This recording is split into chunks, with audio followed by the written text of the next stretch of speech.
Acto seguido, hará uso de la palabra el señor presidente de la Nación, doctor Javier Milei.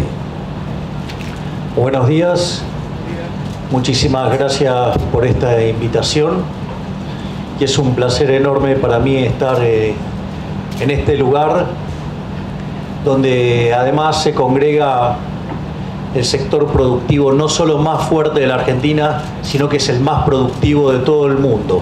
Porque como dije siempre, con la carga fiscal que tienen, que puedan seguir produciendo, es fruto de un milagro. Y ese milagro es porque son los mejores del mundo. Así que en primer lugar, felicitaciones a todos los héroes que se encuentran en este lugar y que son el corazón de la Argentina.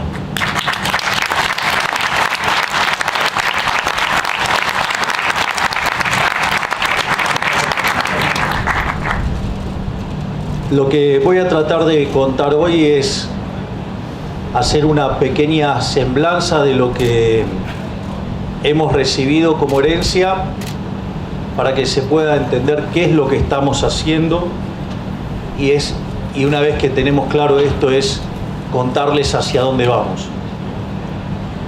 Básicamente nosotros al llegar a la administración pública nos encontramos con una situación para tener la peor crisis de la historia argentina.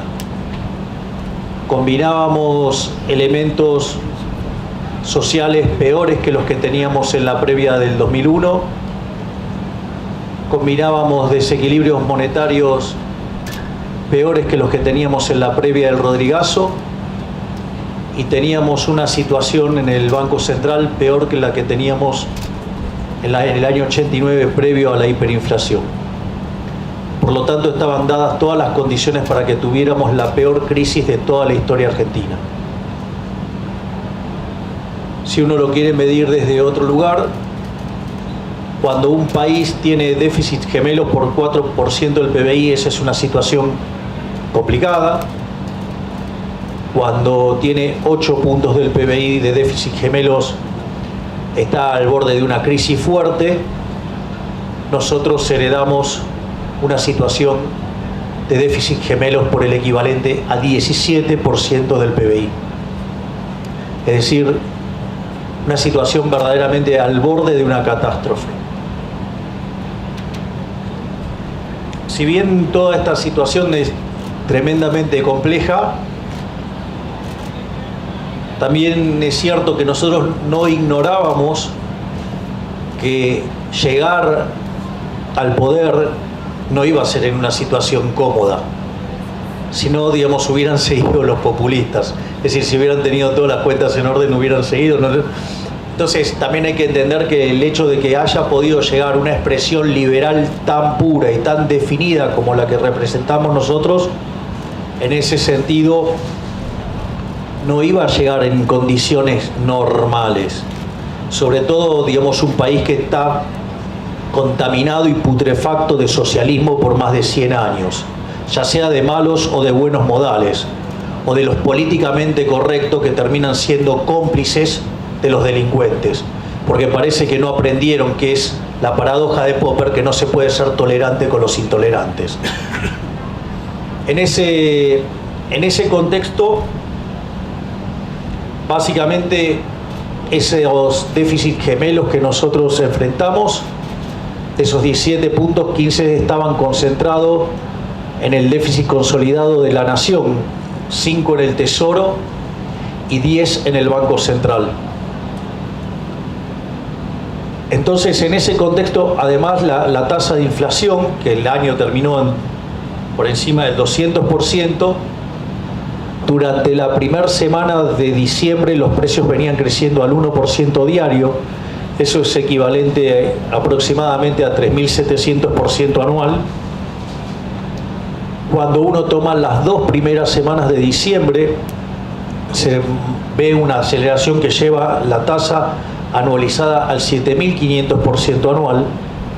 Y cuando uno miraba las características de la inflación a lo que venía viajando, el sobrante monetario y los problemas en el Banco Central, la tasa de inflación, digamos, de darse un colapso de la demanda de dinero, podía acelerarse a niveles del 15.000% anual. Esto que parece una locura, en realidad, cuando ustedes miran la inflación mayoristas de diciembre, dio 54%. Si ustedes toman 1,54 y la elevan a la 12, que es anualizarlo, ustedes se van a encontrar que la inflación venía viajando al 17.000%. Es decir, y todo esto hubiera sido posible hacerse realidad si nosotros hubiéramos convalidado monetariamente. Es decir, aquellos desorbitados, por decirlo de manera elegante, en términos de apreciaciones del funcionamiento de la economía, que dicen que esto se arregla con déficit fiscal y con emisión de dinero, era la carta a la mega crisis más grande de la historia argentina. Es decir, hubiéramos no solo ido a una hiperinflación brutal, sino que además hubiéramos llegado a niveles de pobreza en torno al 95%, con lo cual imagínense qué sería de este país en este momento. Por lo tanto, la única forma que ustedes tenían de parar esto era cortando de cuajo la emisión monetaria. En ese sentido, si ustedes se fijan, si bien era muy grande el problema que teníamos en el Tesoro, con 5 puntos de déficit fiscal, mucho más grave era el problema que teníamos adentro del Banco Central, que son 10 puntos de déficit fiscal.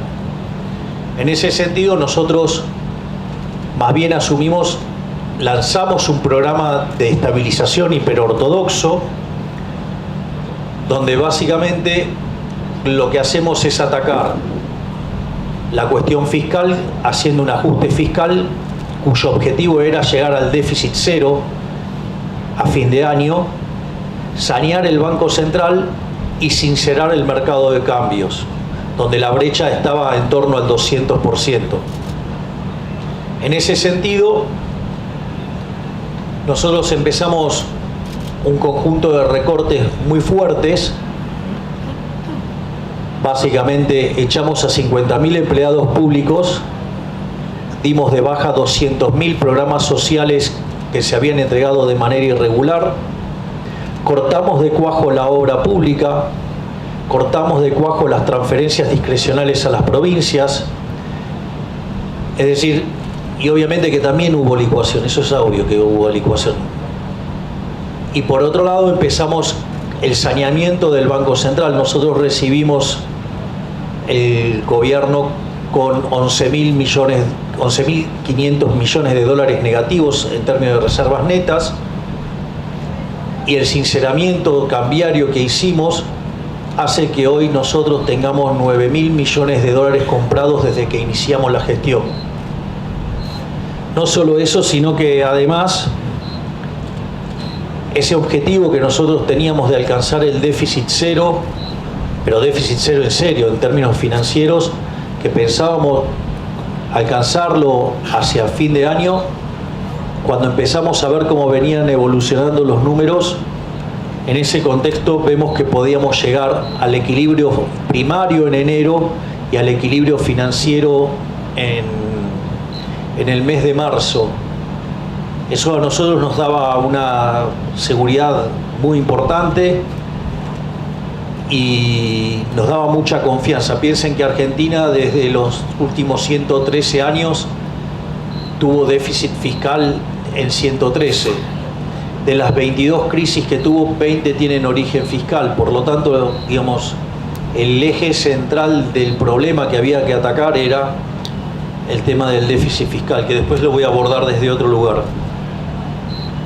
Entonces decidimos aplicar una política súper dura, digamos, eliminar la obra pública, como le dije, digamos, eliminar las transferencias discrecionales, pisamos partidas, no le sacamos un mango a nadie, que se sepa, digamos, no se dejen engañar por los mentirosos que son gastadores compulsivos. Y en ese contexto, ¿por qué es importante el déficit cero? Porque el déficit cero implica que yo no voy a tomar más deuda, es decir, solamente tengo que rolearla. Ahora, si la deuda entonces no me va a crecer más, con que el producto no caiga, eso me deja constante la relación deuda-producto. Entonces, si la relación deuda-producto queda constante o cae, el país pasa a ser solvente. Es una forma de asegurar de manera profunda la solvencia intertemporal. Y eso, además, después redunda en bajas de la tasa de interés porque cae el riesgo país, y eso hace que cada vez haya más espacio, ya sea o para gastar, no es mi caso, pero sí para bajar impuestos. Entonces, en ese contexto, lo que nos sorprendió es que alcanzamos el resultado positivo en términos financieros en el primer mes. Y eso además fue elogiado por el fondo, porque no es que no solo nunca pasó en Argentina, no pasó nunca en el mundo. No hay nadie que haya hecho un ajuste fiscal de 5 o 6 puntos del PBI en un mes. Yo sé que después muchos agarran, dicen sí, es fácil, pero somos nosotros los que pusimos lo que había que poner para hacerlo.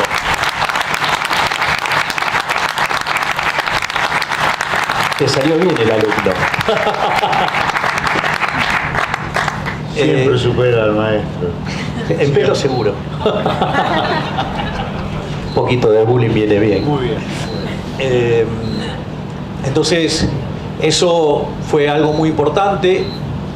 No solo eso, sino que además empezamos con el proceso de saneamiento del balance del Banco Central. Esto es muy importante para tener en cuenta. Fíjense, a nosotros la cantidad de dinero se nos dispara por distintos elementos. Por un lado, porque compramos 9.000 millones de dólares. Y uno podría entender esa emisión de dinero como consecuencia de que está comprando los dólares, es contrademanda de dinero, por lo tanto no sería un problema en principio.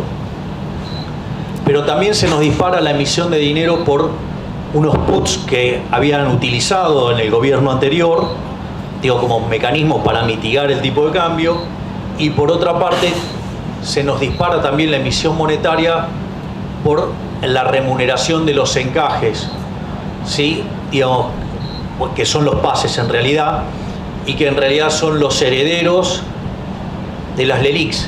Vean la crueldad de lo que dejó el gobierno anterior, que todo lo que era 3 veces la base monetaria, que eran las LELIQs, cuando nosotros asumimos, de LELIQs habían pasado a pase, es decir, de ser operaciones de 30 y 60 días pasaron a un día.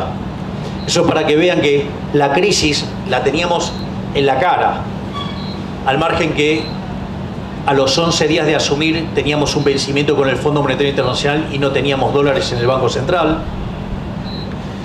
Entonces, en todo ese concepto, fíjense que a pesar de todo eso, en el periodo desde que nosotros estamos en el gobierno, la base monetaria no varió. Aviso porque, quizás un día, hay operaciones, salta y después se compensa. Porque no falta, esos puristas que entonces justo encuentran el día donde hay un vencimiento, cambia la composición y después se ajusta al otro día, pero claro. Entonces, la base monetaria está clavada en 10 billones, pero ¿qué es lo importante de todo esto? Porque absorbemos vía el fisco y absorbemos vía el BOPREAL. Que dicho sea de paso, el gobierno anterior nos dejó cerca de 50.000 millones de dólares de deuda con importadores que paralizaba las importaciones, ¿no? Y lindo negocio que se habrán hecho con la CIRA, ¿no? Porque compraban al oficial, cosas que si lo hubieran hecho al paralelo les costaba bastante más caro. Entonces, en ese sentido, lo que a nosotros nos sucede es que ahora, bajo esta situación donde por vía del fisco y por vía de BOPREAL absorbemos dinero y dejamos constante la cantidad de dinero, significa que nosotros seguimos teniendo los mismos pasivos monetarios en términos de base monetaria, pero sucede que ahora tenemos 9.000 millones de dólares más. Por lo tanto, ustedes lo que ven es que el sistema está muchísimo más sano. Es decir, ahora esos 10.000 millones esos 10 billones tienen como contrapartida 9.000 millones de dólares que hemos comprado. La consecuencia de este conjunto de medidas se tradujo en una fuerte caída de la inflación. Si ustedes recuerdan los números que le estábamos pasando, cuando estábamos en la tercera semana se había acumulado 30% de inflación ya. Digo, cuando uno mira los indicadores de alta frecuencia ve eso. Por lo tanto, a mí en un fin de semana me hace una nota Gabriel Anelo y me dice, ¿qué pasa si da 30? Y le dice, da 30 es un numerazo porque significaba que la última semana la inflación había dejado de correr. Y la realidad es que cuando terminó dando 25 fue la verdad que verdaderamente un éxito, porque significa que además los precios se habían retrotraído a la segunda semana. Después, digo, con los problemas de la estacionalidad de enero, si hubiera dado 25 era un buen dato, y dio 20. Y todo pareciera indicar que este mes, a pesar de la suba de las prepagas, a pesar de la suba de tarifas, a pesar de todas estas cuestiones, parece que va a estar en torno al 15% según el consenso de mercado. Es decir, que el proceso de desinflación sigue fuerte, que si ustedes toman la inflación sin mirar los regulados, la inflación de hecho está viajando al 10, si toman alimentos está al 9, es decir, hay un claro proceso de desaceleración inflacionaria. A su vez, la fortaleza que estamos mostrando con los números fiscales, nosotros en enero, para conseguir ese resultado positivo en términos financieros, la caída real del gasto fue del 30%, le cuento que febrero cayó 36%. Es decir, que el ajuste fiscal sigue. Es decir, tiene motosierra y tiene licuadora. Pero les digo algo, la licuadora también es un paso para que, si eso ustedes lo sostienen de largo, también se convierte en motosierra. Entonces, en ese contexto, lo que ha pasado es que después de mucho tiempo el riesgo país cayó a niveles de 1500. La brecha ha desaparecido por completo. Si ustedes toman el tipo de cambio importador y le aplican el impuesto país, les da un tipo de cambio cercano al 1050, y cuando toman los números de ayer era 9.95 y 1015, o sea que ha desaparecido la brecha. Y cuando si ustedes recuerdan, en algún momento se empezaba a cuestionar que había que cambiar la política monetaria, que había que cambiar el crawling peg, y sin embargo hoy tienen toda la curva de futuros alineadas con la política monetaria planteada por el Banco Central. Por lo tanto, o sea, el proceso de estabilización está funcionando muy fuertemente, y una de las cosas que sucede es que, esto es importante, la inflación es siempre y en todo lugar un fenómeno monetario que se genera por un exceso de oferta de dinero. Esto es, o porque sube la oferta, o porque cae la demanda, o pasan las dos cosas a la vez, y eso hace que todos los precios expresados en unidades monetarias suban. Como el dólar es un precio más de la economía, pero es además un activo financiero, sube primero. No existe eso del pass-through, no existe, digo, esos son abusos de la matemática. En realidad, lo que está es la pérdida de poder adquisitivo del dinero, y si muchos economistas, en lugar de estudiar tanto keynesianismo, hubieran estudiado el efecto Hume-Cantillon, sabrían que suben de acuerdo a distintas etapas. Entonces, básicamente, lo que ustedes tienen es que eso es el efecto de que es un activo financiero y pica primero. Y esto es muy importante, porque esto quiere decir que en algún momento los precios nos vamos a encontrar con que la tasa de inflación se va a derrumbar. Es decir, en algún momento la inflación se va a derrumbar. ¿Y dónde está el sentido de esto? Bueno, miren, si ustedes miran la base monetaria a lo largo del siglo XXI, eso les da un promedio de 9% del PBI. Hoy la base monetaria es 3. Es decir, y si ustedes tomaran la amplia, es 9. Es decir, pero para ir a la amplia se tendría que dar una situación de corrida donde todo el mundo quisiera salir de... Y la realidad es que el tamaño del sistema financiero es muy chico. Digamos, el préstamo al sector privado no financiero es 4% del PBI. Y cuando ustedes toman los depósitos, la gran mayoría de las cuentas vinculadas a los depósitos tienen que ver o con los sueldos o con el working capital de las empresas. Con lo cual no hay mucho rango para corridas y nada por el estilo. Es decir, entonces lo que estaba contando era cómo las variables financieras estaban repercutiendo positivamente. Hemos presenciado un desplome del riesgo país entrando en la banda de los 1.500 puntos básicos.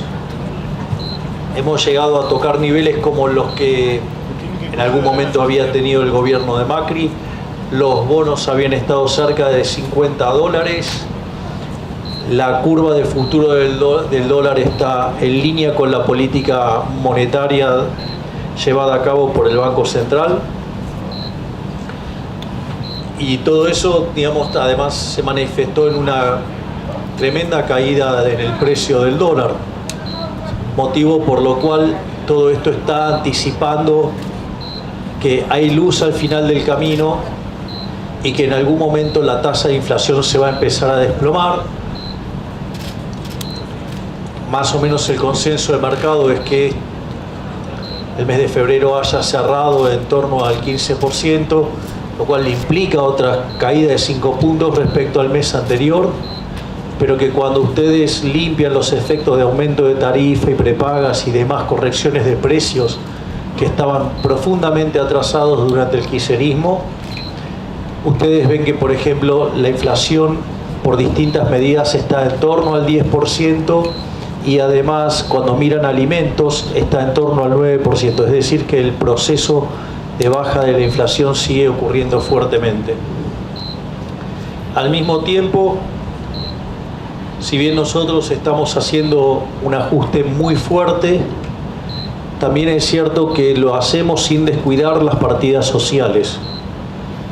Y en ese sentido nosotros hemos duplicado la tarjeta alimentar, hemos duplicado la asignación universal por hijo, hemos duplicado los mecanismos de asistencia a las madres, pero sobre todas las cosas hemos multiplicado por 4 la partida de asistencia para los chicos que van al colegio, que es un programa que le llega a 7.300.000 chicos para que puedan tener los útiles.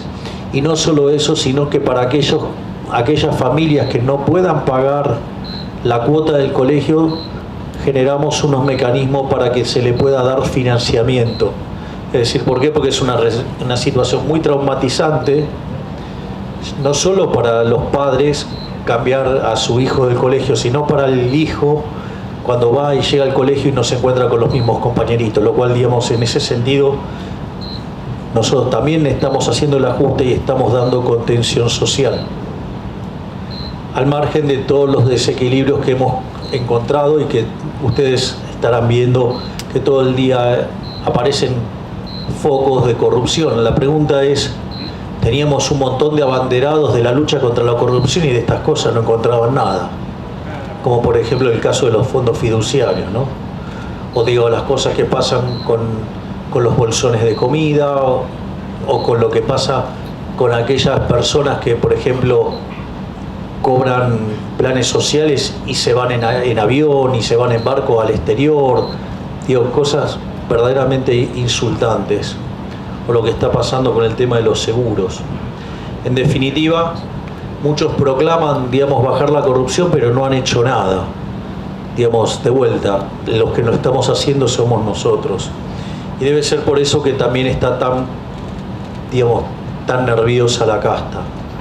En ese sentido, lo que nosotros entonces creemos que básicamente una vez que logremos estabilizar la economía, una vez que logremos sanear el balance del Banco Central, una vez que logremos frenar los mecanismos de emisión de dinero endógeno, vamos a estar en condiciones de abrir el cepo.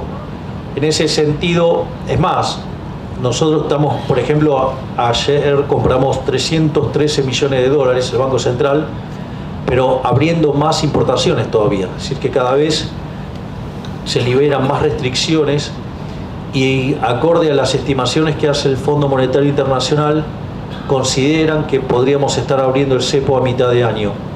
Si nosotros abrimos el cepo a mitad de año, el exceso de demanda que existiría en principio en el mercado de divisas, eso haría que desaparezca, pero también desaparecería el resto de excesos de oferta de la economía, y eso haría que el mercado de bonos, los precios suban y el riesgo país baje.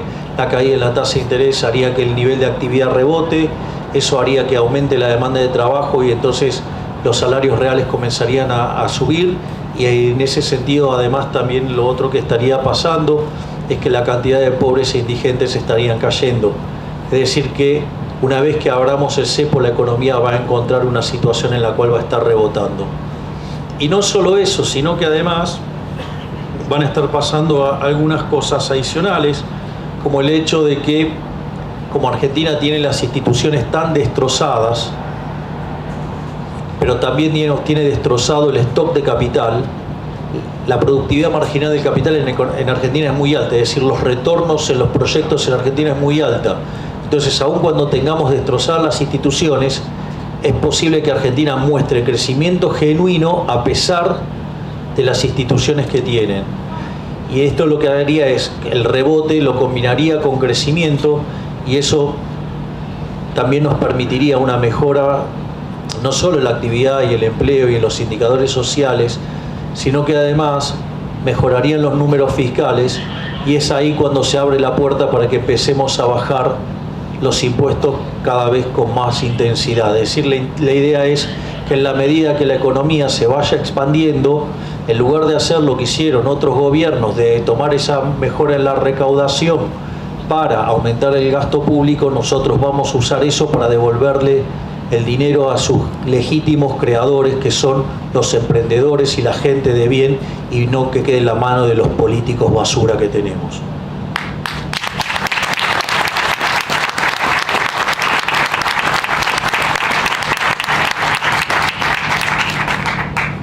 Por otra parte, otra cosa que es muy importante desde mi punto de vista es lo que propusimos en materia de reformas estructurales.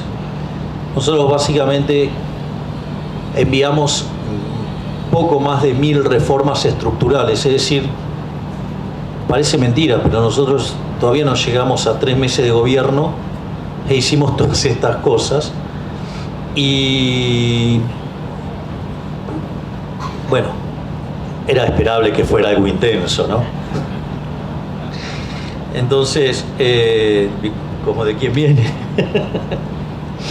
Entonces, en ese sentido, nosotros enviamos un decreto de necesidad y urgencia, y a su vez enviamos la ley de bases y punto de partida para la libertad de los argentinos, donde básicamente la lógica del entramado regulatorio argentino tiene que ver con el hecho de atacar siempre los efectos y no las causas. Se los planteo con un ejemplo muy concreto. Argentina tiene déficit fiscal. Cuando se queda sin financiamiento, ¿qué es lo que hace? Recurre a la emisión monetaria. Cuando recurre a la emisión monetaria, por ejemplo, empieza a tener un deterioro en el sector externo. Ese deterioro en el sector externo, porque fijan el tipo de cambio, se manifiesta en pérdida de reservas. Entonces, ¿qué hacen? No sé, ley penal cambiaria, controles de capitales. Como los precios siguen subiendo, entonces ponen básicamente controles de precios. Como los controles de precios generan desabastecimiento, ¿qué es lo que hacen? Ponen una ley de abastecimiento. Es decir, si ustedes se fijan, hay un montón de controles donde, si ustedes rastrean el origen, siempre es el mismo, que es el déficit fiscal, y que uno lo puede financiar de 3 maneras distintas. Lo puede financiar con endeudamiento, y después Argentina termina siendo el máximo defolteador serial de la historia moderna, o lo financia con emisión monetaria y terminamos quitándole 13 ceros a la moneda, le podríamos quitar 3 más, destrozando 5 signos monetarios, ¿sí? O con subir los impuestos y tener la presión fiscal formal más alta del mundo y hacer que el país sea inviable. Entonces, cuando aparecen los efectos no deseados, o sea, los políticos, en lugar de corregir el origen del problema, que es el déficit fiscal, No, lo que hacen es atacar las causas. Y ahí aparecen todos estos engendros regulatorios que buscan atacar, ¿sí?, no las causas sino los efectos. Y es por eso que entonces Argentina tiene un entramado regulatorio que es invivible. Y lo que nosotros hicimos, tanto con el DNU como la ley de bases, es tres cosas. Una es devolverle libertad, ¿sí?, a los ciudadanos. Es decir, en Argentina, no sé, por ejemplo, el mejor ejemplo era la Ciudad Autónoma de Buenos Aires. O sea, ¿nuestro criterio cuál es? Nuestro criterio es que todo está permitido salvo lo que está prohibido. Bueno, cuando ustedes iban a la Ciudad Autónoma de Buenos Aires, ¿sí?, en realidad todo estaba prohibido salvo lo que le permitía el burócrata. Y eso además son un montón de kioscos. Entonces, digamos, a los políticos también les gustan las regulaciones, porque justamente son un montón de kioscos. Y todos esos kioscos generan peajes que hacen que, digamos, estos tipos se enriquezcan ferozmente a costa del trabajo de los argentinos de bien. Entonces, lo otro que nosotros propusimos es ir hacia mercados más competitivos. Es decir, no cambios de estructura de mercado que sean pro empresa, porque el fascismo también es pro empresa. O sea, entonces un empresario prebendario con un político corrupto se ponen de acuerdo para reventar a los ciudadanos con privilegios. No, eso no es una solución. La solución es que los mercados sean pro competencia. Entonces nosotros hemos trabajado abiertamente en ir hacia mercados más competitivos. Y no solo eso, sino que además hemos decidido atacar los focos de corrupción. Y claro, y eso también es un problema porque implica tocarle los kioscos a los políticos, ¿sí?, o a sus socios, digo, lo que yo llamo la casta, ¿no? O sea, porque no solo son los políticos ladrones, son los empresarios prebendarios, son los sindicalistas que, digamos, traicionan a sus trabajadores, son los medios ensobrados, ¿sí?, y son los profesionales funcionales, ¿sí?, a la religión del Estado. Digo, está lleno, digamos, de imbéciles que pasean por canales de televisión defendiendo los negocios de los políticos.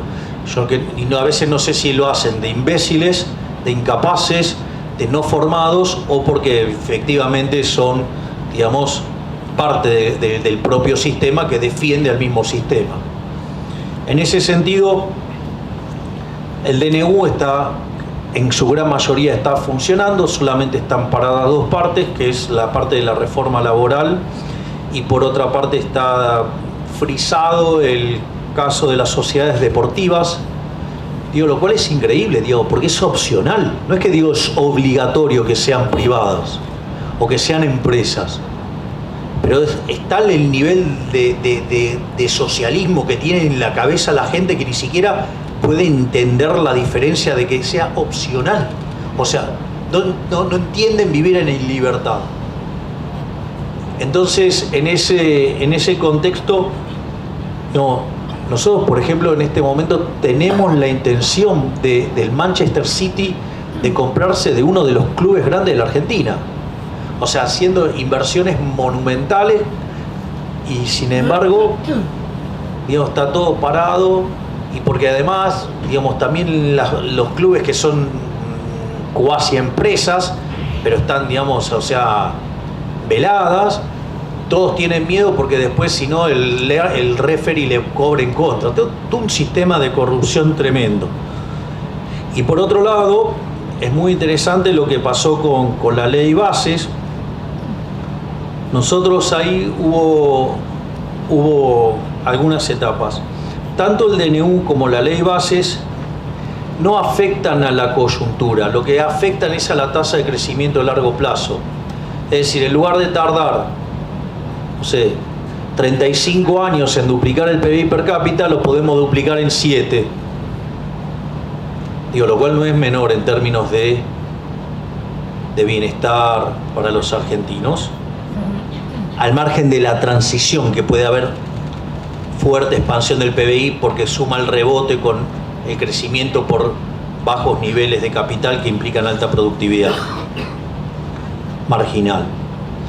Entonces, en ese sentido, esos dos instrumentos lo que hace es levantar la tasa de crecimiento de largo plazo. Y lo que nos pasó es que nosotros, teniendo conciencia del problema fiscal que tenían las provincias, nosotros, como un gesto de buena voluntad, a la ley de bases le metimos un elemento de coyuntura que era el capítulo 4, que era el capítulo en el cual nosotros le ofrecíamos a la provincia arreglarles el problema. Las provincias no leyeron bien ese acto de buena voluntad, lo entendieron como un acto de debilidad política, y como consecuencia de ello, no solo que se estaban quedando con un punto del PBI que le arreglaba el problema fiscal, sino que además quisieron quedarse con un punto adicional del PBI, sacándoselo a Nación, obviamente, y entonces proclamaban sí el déficit cero, pero gastando más.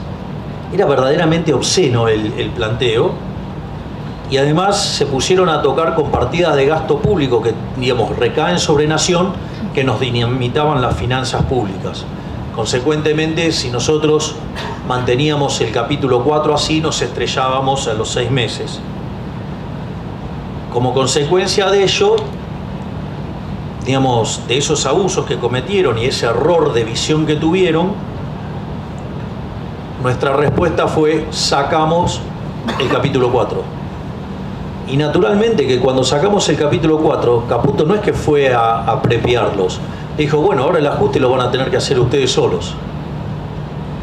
Entonces esa primer lectura estúpida que hizo el Círculo Rojo de que nosotros habíamos perdido, miren cómo ahora todas las provincias están, digamos, deseosas de arreglar el capítulo 4. Porque tienen que ajustar y no quieren ajustar. Y hemos tenido varios episodios donde muestra que tienen que ajustar y no quieren ajustar. Entonces, ahora se ve quién verdaderamente perdió con eso. Pero no solo eso, sino que además cuando entramos en la ley base, donde nosotros, de los cerca de 700 artículos, terminaron quedando como 550, para los que dicen que nosotros somos absolutamente inflexibles. Lo que pasa es que es cierto que nosotros somos inflexibles. Nosotros no soportamos el choreo. Nosotros no soportamos a los ladrones. Y más, les voy a contar algo. Una de las cosas que pasaba cuando yo era diputado y que era criticado por los medios de comunicación, injustamente, obviamente, yo, digamos, siempre votaba en general y cuando se votaba en particular me levantaba. Porque yo no me prestaba al robo de la política de negociar el particular, que es donde negocian el choreo. Y en ese sentido, lo más hermoso que pasó con la ley bases es que en un momento se pusieron a discutir los fondos fiduciarios, que ahora todos se dan cuenta que eran todas cajas negras de donde roban violentamente. Es decir, pero tuvo que pasar en un gobierno liberal. En todos los pseudoprogres que tuvimos, o sea, nunca pasó nada. Y eso que tenemos denunciadores seriales, de abanderados de la República, o los mismos abanderados de la República que guardan silencio frente al ex gobernador que metió preso a 2 tuiteros por decir que es cornudo. Pero siguen callados, todavía no tenemos noticia. Y eso solo que, no solo, digamos, o sea, dejaron hiperinflaciones, dejaron el país al borde de la quiebra, se aliaron con el kirchnerismo y hicieron todo eso, y encima tienen el tupé de venir a hablar y decir cómo hacer las cosas.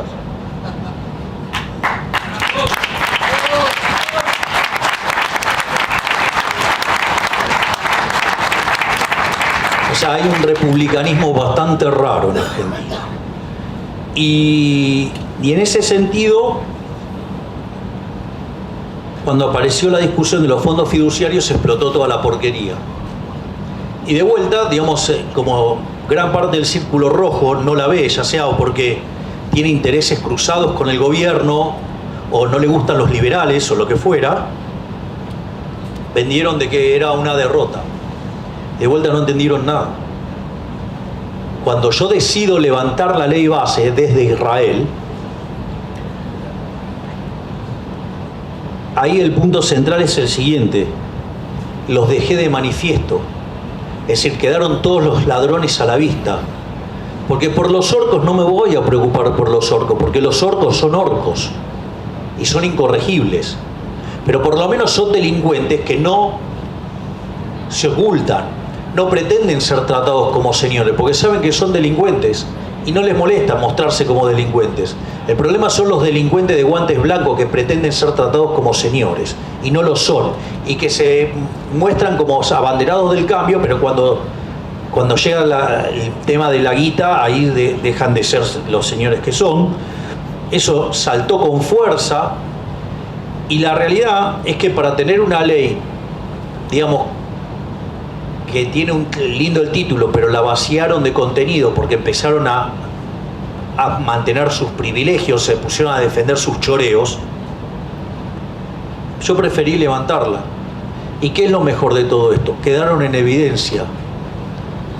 Digo, me encanta porque, digo, desde los medios de comunicación se pasaron escrachándome a mí con que voté en algo o no voté en algo. Ahora sucede que cuando nosotros mostramos lo que votaron todos estos delincuentes, traidores, mentirosos, a eso era fascismo. Porque si las votaciones son públicas. Si me permite, señor presidente, un agregado de lo que usted dice. De los incisos más votados negativamente en esa sesión, los dos incisos más votados negativamente fueron el de los fondos fiduciarios y la posibilidad de que el gobierno nacional privatizara empresas públicas. Más claro le echan agua, ¿no? Es decir, porque las empresas públicas son aguantaderos, ¿sí?, de la política, la usan como caja de la política, digamos, y la llenan de empleados. O por ejemplo, ahora, digamos, están llorando por Telam. Hay un delincuente que dice, ay, cierra Telam, como si fuera importante en términos de gasto público. Yo diría, si no es importante, ¿por qué no la pone de la de él? No, la de él no. Ese mismo delincuente, ¿sí?, dice que en realidad habría que hacerla eficiente. Todo estatista que los quiere robar habla de la eficiencia que tendrían que tener las empresas del Estado. Mire, hay un libro de Milton Friedman con Rose Director, o sea, con la que fue su mujer, después, que se llama Libres para elegir. Entonces tiene un capítulo donde habla del gasto público, dice las 4 formas de gastar. Usted puede gastar su dinero en usted o en otros, y puede gastar el dinero de otros en usted o en otros. Entonces dice, cuando usted gasta el dinero de uno mismo en uno mismo, y bueno, digamos, sabe qué quiere gastar, sabe, digamos, lo que le costó gastarlo, usted maximiza el beneficio, o sea, la cuida rajatabla. Ahora usted puede gastar el dinero suyo en otros. Bueno, es cuando hace regalos. Trata de quedar bien con lo menos posible, minimiza el costo. La otra es gastar la de otros en uno. Y bueno, ahí, digamos, comen en el restaurante caro, toman. Digo, o por ejemplo, se gastan un palo verde por mes yendo en helicóptero a todos lados, el que yo no uso. Por ejemplo, uno de los tantos ahorros. Podés contar, digamos, la calidad de la comida. No, porque en la administración anterior, en donde estoy viviendo, se almorzaba y cenaba con champán Cristal todos los días. Digo, si vienen a la quinta, no lo voy a recibir. Lo único que les puedo ofrecer lo único exótico que les voy a ofrecer es que les puedo, compartir el kéter que tomo en Shabbat, nada más. Kéter es un jugo de uva que se toma en Shabbat, para los que no tomamos alcohol. Después, entonces lo otro que Entonces, ¿cuál es la peor forma de gastar? Y la de otros en otro, que es lo que hace el Estado. Por lo tanto, nada de lo que pueda hacer el Estado lo puede hacer bien. Aparte, digo, por lo tanto, o sea, no, nada que haga el Estado lo va a hacer bien. Pero además, si yo digo, ahora supongamos que, no sé, por algún milagro en algún lugar del mundo existiera ese caso donde funciona eficientemente, que es lo que defienden estos estatistas, bueno, al menos no es el caso argentino. O sea, eso en Argentina no se verificó en ningún caso. Y después, este mismo delincuente criticó el tema de la forma en la cual se cerró. Entonces, ¿ustedes se imaginan esa propuesta de dejar abierto el edificio de Telam y que tomen el edificio?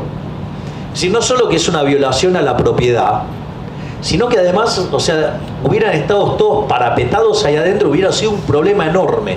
Por lo tanto, digamos, o sea, sí, junto con la ministra de Seguridad, el día domingo a las 10 de la mañana, si quieren, en la Quinta de Olivos, una de las cosas que decidimos era que sí, íbamos a llenar de vallas, íbamos a poner la policía y no iba a poder entrar nadie. Y les digo más, existía la posibilidad de que hubiera conflicto físico. Y la idea era, avancemos también con eso. Y a los que hagan lío los vamos a meter presos. Porque en realidad los que iban a hacer lío no eran los periodistas. Porque les cuento que dentro del staff de Telam hay 100 barras bravas. Con lo cual, qué lindo sería, digamos, que cosa que tenemos, mostrarles los 100 prontuarios de esos barra bravas, para que vengan y me defiendan, digamos, a Telam. Y otra cosa más.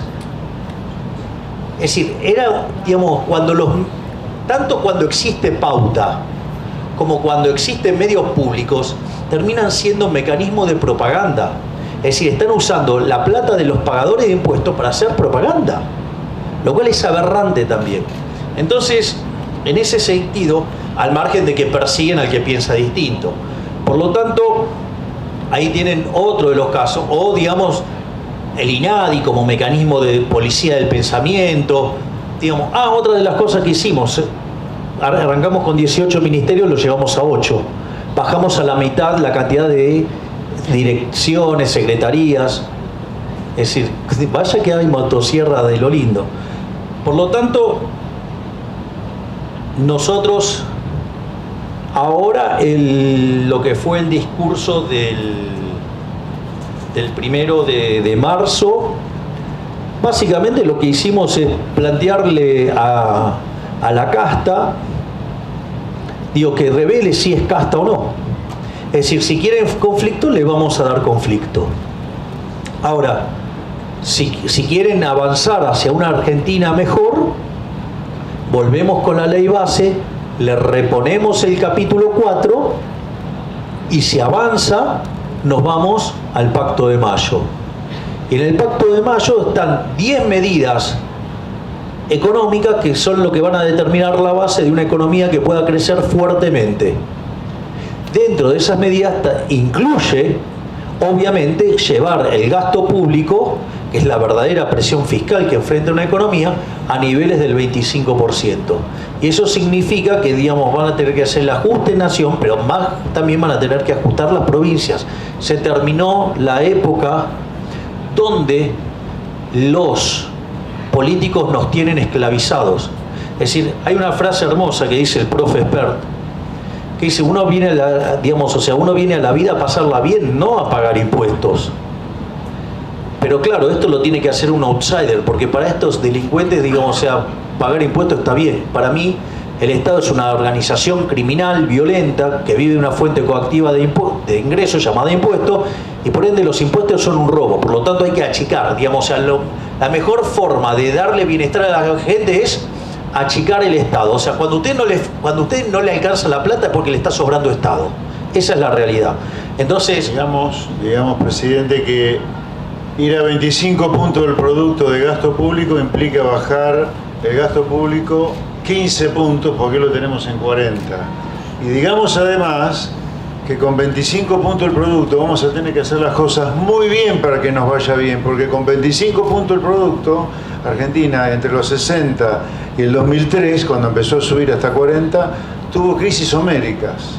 O sea, 25 puntos el producto es una cosa que tenemos que alcanzar sí o sí para pasarla más o menos bien y rogar no tener un Rodrigazo, no tener una hiperinflación, no tener un Martín y Dios, como pasó con 25 puntos el producto. Efectivamente, y para mostrar y más o menos ir haciendo el cierre, es muy importante qué significaba la ley de bases, más el DNU. Si ustedes toman esas reformas todas juntas, implicaba escalar en el índice de libertad económica 90 puestos. Es decir, implicaba parecernos, por ejemplo, a Francia, Alemania, Italia. Es decir, eso implicaba en términos de bienestar. Pero como los políticos ladrones no quisieron ceder a sus privilegios, nos siguen condenando a esta miseria en la cual vivimos ahora y con la cual nosotros estamos dispuestos a dar la pelea por salir de esto. Pero más allá de todo esto, digamos, porque lo estamos logrando a pesar de la política, porque sé lo que hay que hacer, porque sé cómo hay que hacerlo y además tengo la convicción para hacerlo. No por nada me elegí